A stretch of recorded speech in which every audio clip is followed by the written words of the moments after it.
Welcome back, audience. Hope you're doing good. As always, just want to record a little video about DMT archetype, the clown. You know, that figure. A lot of people talk about this. The Jester. But that archetype is a root archetype, actually. And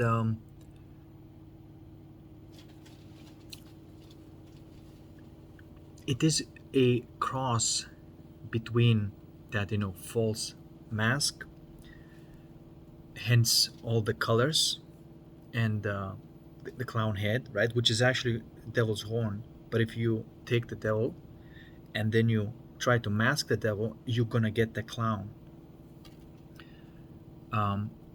So actually the archetype is a devil in attempt to mask it. That's what the DMT clown is, because it's not the happy clown.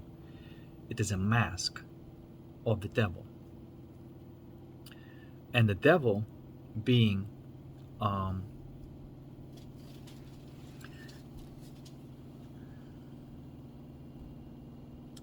that archetype is basically the knowledge of good and evil, which is evil. The knowledge of good and evil is evil.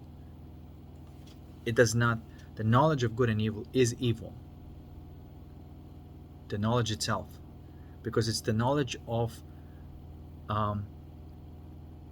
conflicting sides.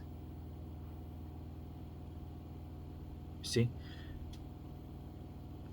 The abuser and abused. And so on and so on. So it is an archetype of evil itself, but not the evil to be afraid of. It's to evil to understand, and sort of like a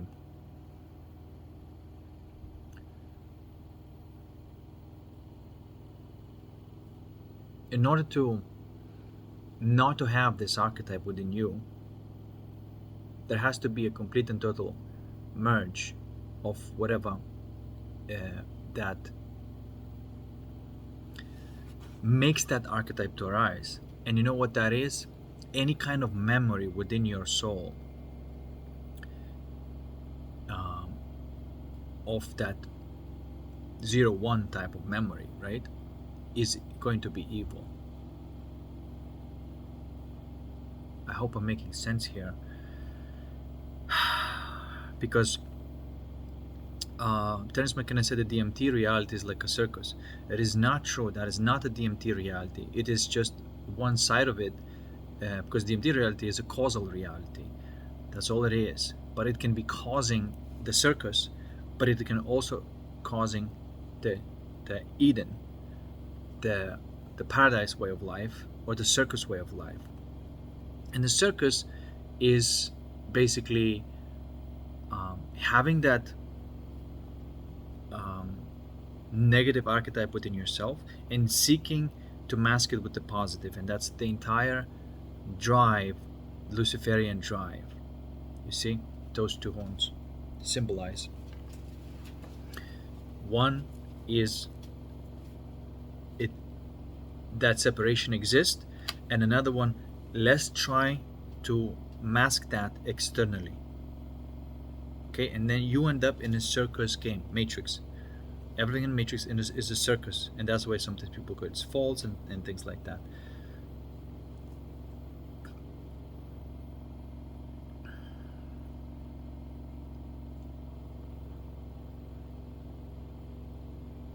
So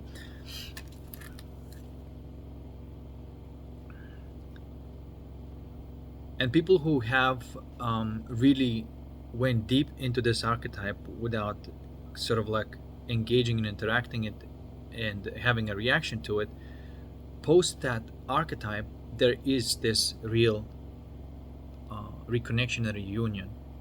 It is basically when you no longer anthropomorphize anything and you just look at this as just two energies split, and you alchemize that back into the coherence. that archetype disappears. But that archetype is the root of all conflict, root of all everything. Okay? And so that includes all sorts of like trying to manifest things and manifest through effort and imposing. That includes that. You understand? Like, I mean, if there is, and it's not enough to say like, well, there is a separation within me, um, and I have to manifest out of the abundance, and now I'm going to create a belief system that I am abundant through the affirmation, stuff like that. That is another layer, and another um, mask to it. So it's very tricky. This is why it's called the Jester, because it's the most trickiest thing ever. As long as you're using your mind to compensate for that, it's going to be in charge. And this is why I do 1-1 consciousness calibrations, because we're learning another capacity besides the mind to calibrate those energies. And so then we go back into the mind when we already have genuine coherence there, and that's not stemming from that duality. And sometimes people there's this quietness and silence that arise, whereas before there was just like mumbling and rambling. And out of that, whatever stems. So there's this no memory in your soul, basically, right? Everything arises as it's necessary in the moment. That's what spontaneity is, that's what art is. So there's no any memory there in your soul.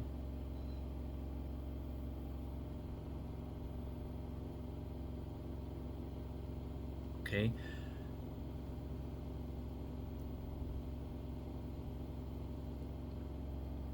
Of any thought. There might be memories of feelings, but no memory of any thought.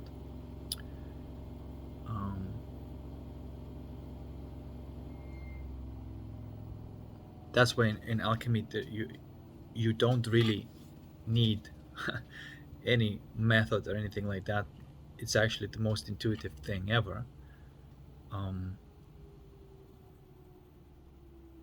In any thought, any help from externally is just not going to help. It's just the symbol of point in a circle is the best that it can do, because it's basically pointing at the balance between the center and the out, the background and the foreground. And that's why alchemy is so much fun, actually, if you do it right. But in theurgy, there is already a beginning of time, but there's no any kind of preconceived structure yet, because the question arises and the answer is delivered immediately, and that's how you create spontaneously, right? It is unplanned, but there is a primordial time there already. Okay. And there's no time in the seed, because you can see in a flower of life as well, because there's an equal number of petals and roller triangles. But as soon as you go into germ, there's more petals than roller triangles. As soon as you go to flower, there's more petals. That implies the movement. That implies the leading, or the pattern is leading the memory. What kind of pattern is there? That is the reflection, right? So it becomes a leading factor. But the quality of that leadership, that coherence, is taken from the source. So the masculine, it is being led at the source level. After that, the masculine is leading in the rest of the facets of life, in the soul, mind, and body.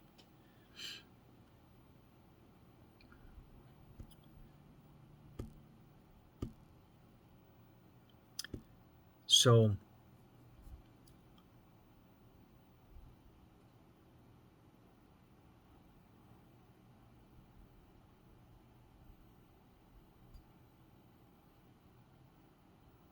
so that's why that the devil is the jester. um,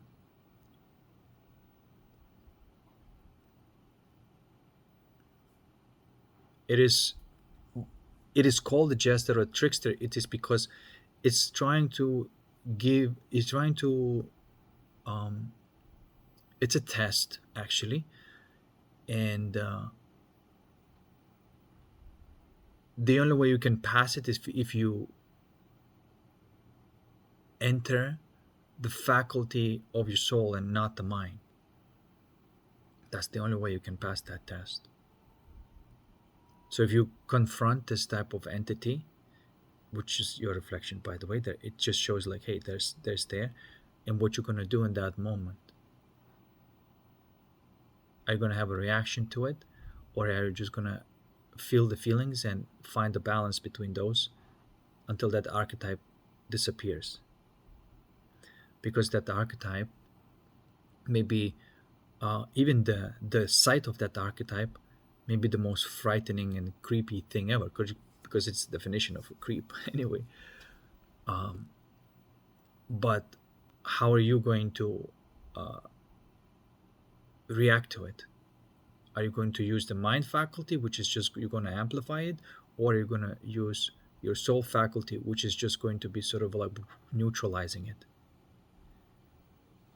And when you neutralize that primordial cause of that duality and those the circus games, then it's gone.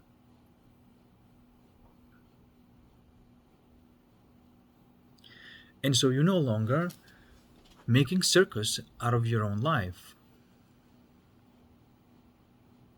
And you know the circus, you may still see the circus around you, but everywhere you go, because of your approach, because of your energy, the circus is going to be minimized, minimized, minimized, and the genuine life is going to be more prevalent than the circus. You see.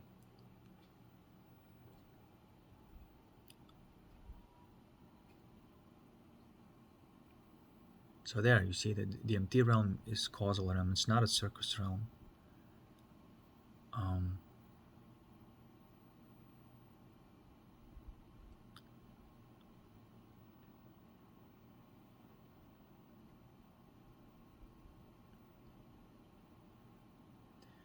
and that devil or jester archetype comes online whenever you leave the energies unattended, and they're not alchemized, and the separation is allowed to be there.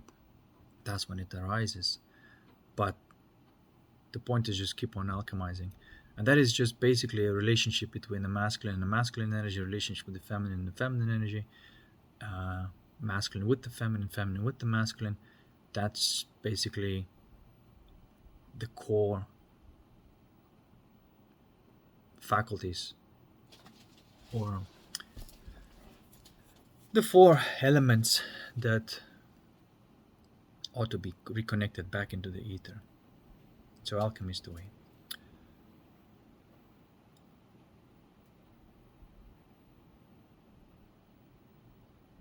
And that's it. That's when the real life starts. Whichever way I look at it, that's when the real life starts.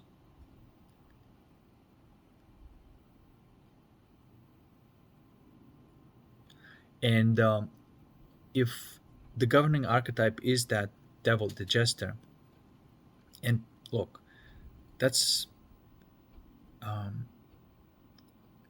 anybody who are under that influence, any action they're going to take is going to be about that, like running away from discomfort, seeking some sort of pleasure without regard to whether this pleasure harms others or not. It's a type of circus, nothing matters type of attitude, you see.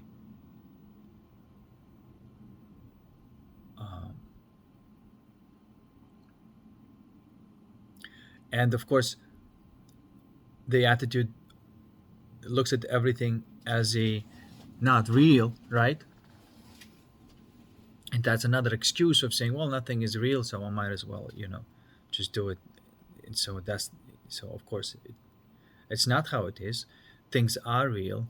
There are soul beings, and um, it even though it is a game, doesn't mean that there's not real suffering that's going on.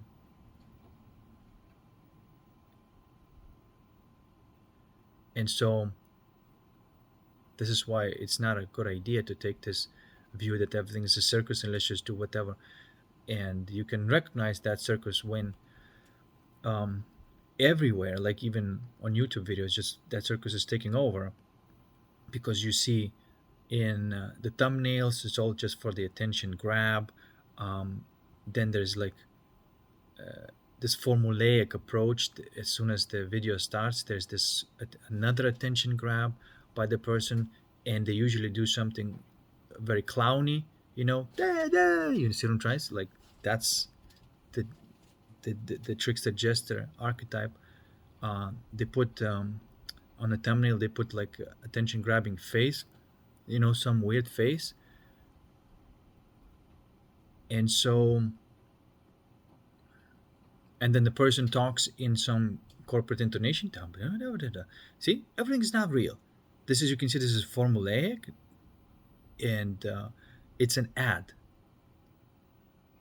right? And you can recognize something that is genuinely created and something that is, and even the music that they use this like hypnotic type of pum pum pum pum pum elevator music or whatever they do, and if they use that, and if they have this intonation that is not stemming, from the heart, which is supposed to have some life to it, not just regular in monotone thing, right? Because it's just like a hypnotic, then you can recognize this is a part of the circus. It's not part of your life. And you have to discern and select the people who are genuine and talking real and um, from the heart. And they may have like some decent nice intro, um, that is not like an attention grabbing, but it's what they like. This symbolizes the content that they're creating. And you can see that, like, okay, this is legit, this is good, this is clean, this is nice, this is not the jester archetype in action, you see.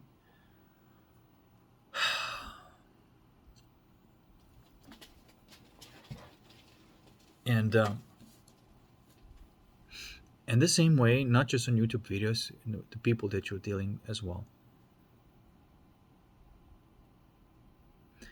And once you break through that jester archetype, there's a certain type of quiet and peace, and anything in the contrast to that stands out like a sore thumb, and you can immediately recognize, okay, this is uh, from this other world.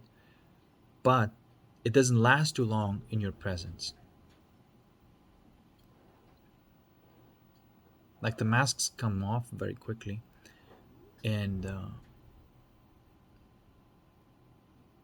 the real authenticity and the real genuine self does show up. So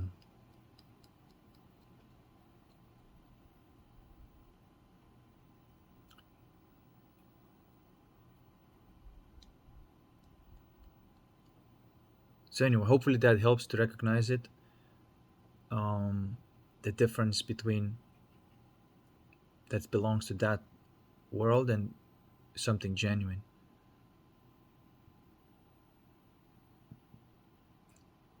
And don't give attention to that circus, you see, because if you do, then you're going back into that um, archetype. Basically, you're still getting tricked. And then the trickster is actually, or sometimes they call it like the fool, is uh, the highest archetype. Basically, it is the most complicated one to overcome. And from the trickster, all the other ones stem. Why? It is because it's a pretentious thing. If somebody plays a kind of pretentious role, the, the core archetype is a trickster. Someone is pretending to be something that they're not. So all these archetypes that stem from trickster, whatever that may be, these are all masks, clown masks.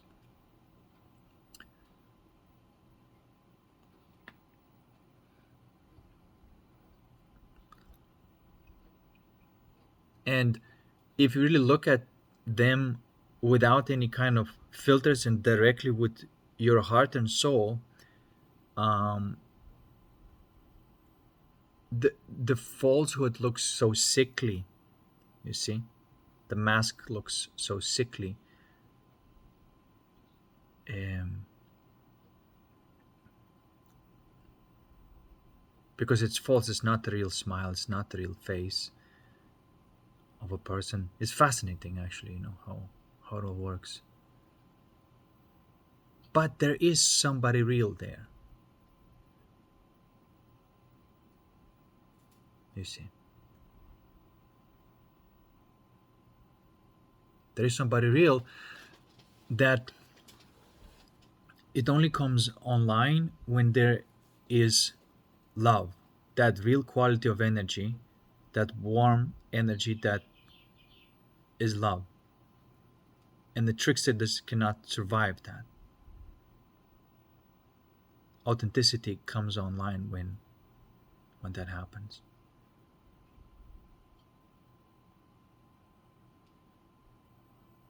So the best thing that you can do is like, that's why you don't try to change these things like externally, because you go back in the same game. Uh, but you do know that your energy and how you uh, approach everybody in your life matters at that level, and only at that level, at that alchemy and theurgy level, there could be any kind of real genuine change. And you're not trying to change people externally, because like I said, that's another, just trying to put on the band-aid, uh, so create a band-aid solution, and it's not going to be it. um, and that will suck you back into, again, seeing something one way and then trying to change it externally into another way. That's just, even if you're successful, you're just going to create a mask onto something that is still there. So that's not how you change people. The best thing that you can do is bring people to their hearts, and whatever comes from there, that's true, that is real them. And whatever personality they develop, whatever interest they develop, is going to be real them. Okay. And I trust that. Like, I don't have to say like, oh, you have to do this specific thing, because whatever. I mean, of course, you do the same thing with yourself as with everybody. So you bring yourself to the heart, and whatever stems from there, then that's real you. And you help other people to come to their hearts, and whatever stems from the heart, that's real them. And then if those two personalities that come out have any kind of collaborative game, includes any kind of relationships, business relationships, personal relationships, family relationships, then there is that genuine collaboration. Now two people can be together genuinely, not because one or the other made them to do so, or were coerced into that type of relationship due to circumstances and whatnot. Or, you see what I'm trying to say? So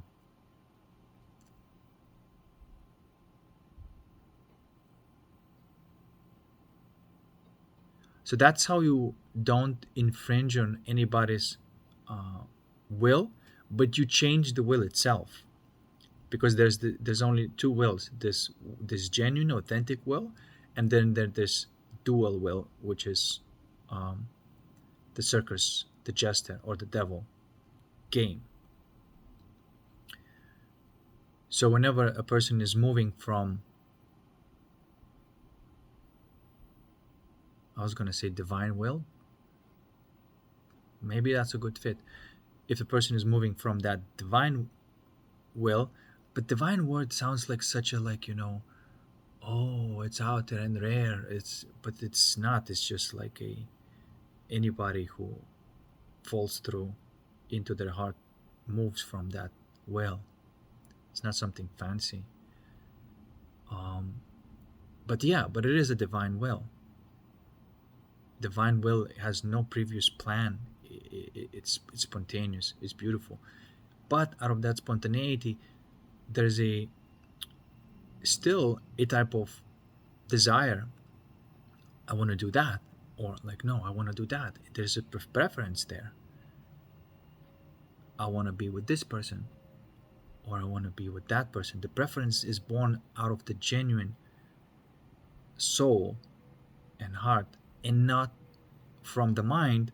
Because if you pick the shopping list of a person in the mind, then you already have not gone into your heart and found that feeling that is supposed to be there when you're with that person. You cannot reverse engineer love. No one ever did it, and no one could ever do. It is, again, it's this type of devil smile, which is like, it's not real. I can't even do it right. But you know what I mean.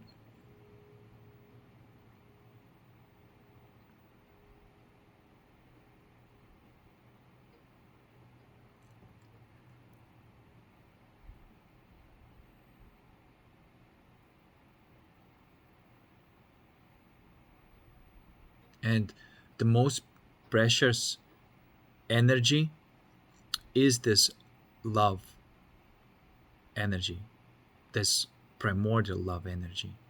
Because out of that, you have like a normal, not normal, but yeah, like a relationship love energy.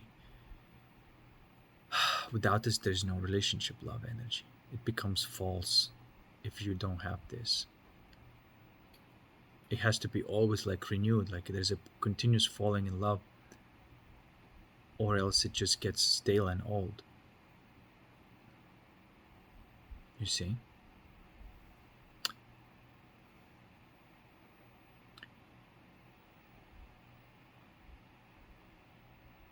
So I've been close at this, alchemizing these energies, and really looking at these archetypes, and um, relating with people, and socializing, and meeting all sorts of types of people, very, very dark people, very, very bright people, and seeing what kind of reactions are there within me,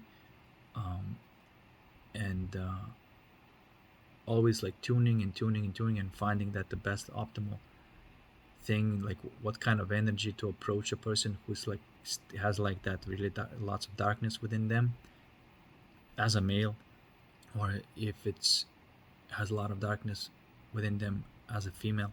How do you approach it? And so it's very interesting, and I've been learning a lot. And recently I realized what this DMT archetype is.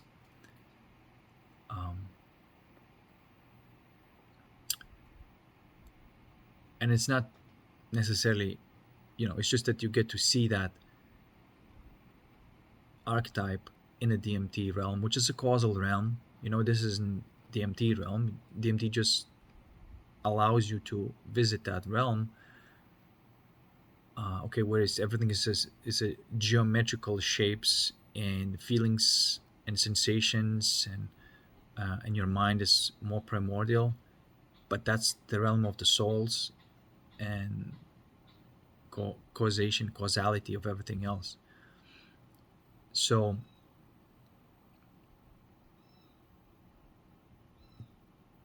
like purely that realm is just like this Mandelbrot fractal zoom. But then as soon as there's an interaction between you and another entity, that Mandelbrot fractal zoom takes any kind of more organized and more recognizable shapes, and that's the entity or being that you're dealing with. Usually it's another soul. I think most of the time it is another soul. So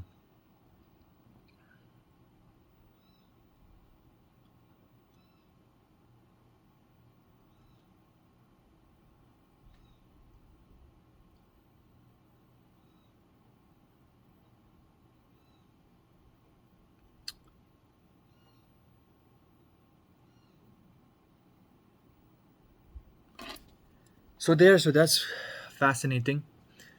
And what else I have to say?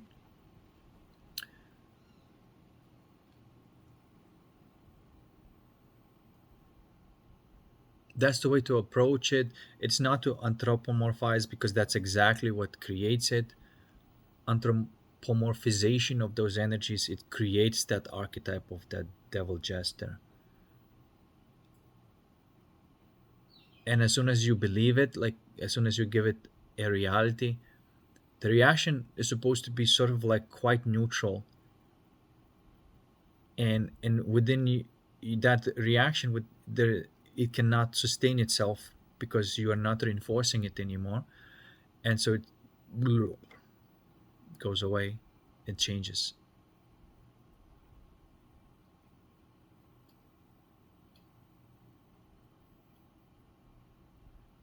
So yeah, so that causal realm, not just it's not just DMT that takes you to this causal realm. You could do it just like with the astral projection. You can do the causal projection as well. It is usually, if you take large enough doses or in the right type of setting of psychedelics, and if you enter that causal reality, most of the psychedelics take you to that causal reality. It's just that it's very deep. But that's where all the real change actually happens. If you do not cross that boundary, you still remain in sort of like astral, and never crossing the Jester, you know, world. It's still going to be a circus. You may do all sorts of awakening content or participate or do sort of retreats, but still you're functioning on the devil's archetype. You see, and it's there's nothing you can do about it unless you actually break through it genuinely, not as like a one-off moment, but it becomes like calibration becomes the part of your life to keep that real flame online, so that archetype cannot take form. You see?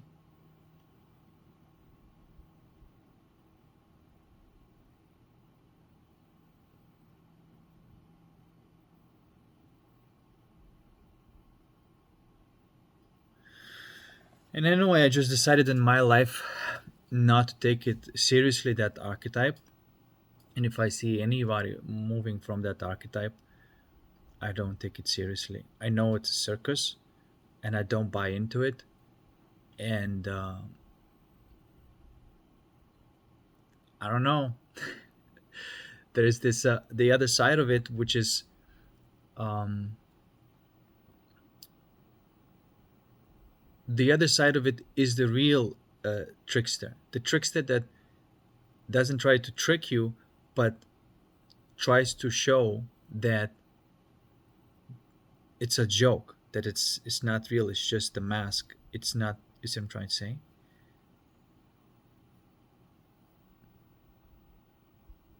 And that side is a real jokester, and the real jokester is just trying to a you know remove the mask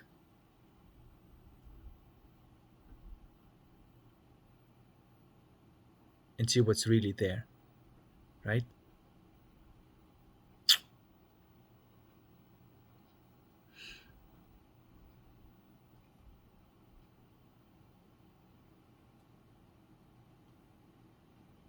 And the only reason people stick to these patterns, it's out of fear. Because when there's fear, there's so much fear that they would just rather stick to any kind of pattern. Just give me any kind of pattern. If it's real or not real, I don't care. As long as it's a pattern that I can orient myself around. That's why people submit themselves to the pattern that is not who they are, because of that fear. People talk about, you know, uh, traumatize a person enough and then you can make him do anything you want. The trauma, what is the trauma? It's the fear. Is when you induce that fear, then you can abuse a person by making them do whatever they want and create any kind of pattern you want them to fit. See, so everything stems from this thing. And if you do recognize this, then good for you.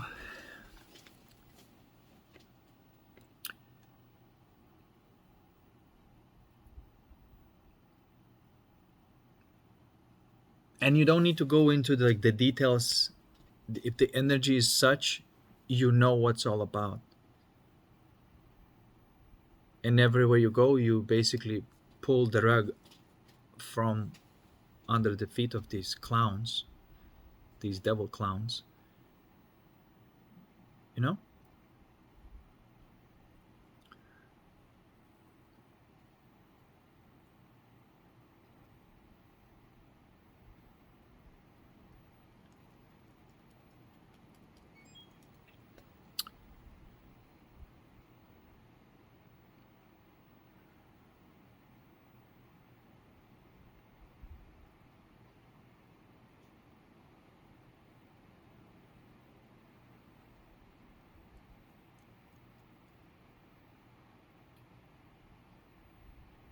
And what you normally find is just like a scared little being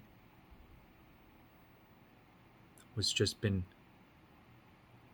trying to trick other people who are also scared that that's real. It's crazy. It is absolutely crazy how that happens. But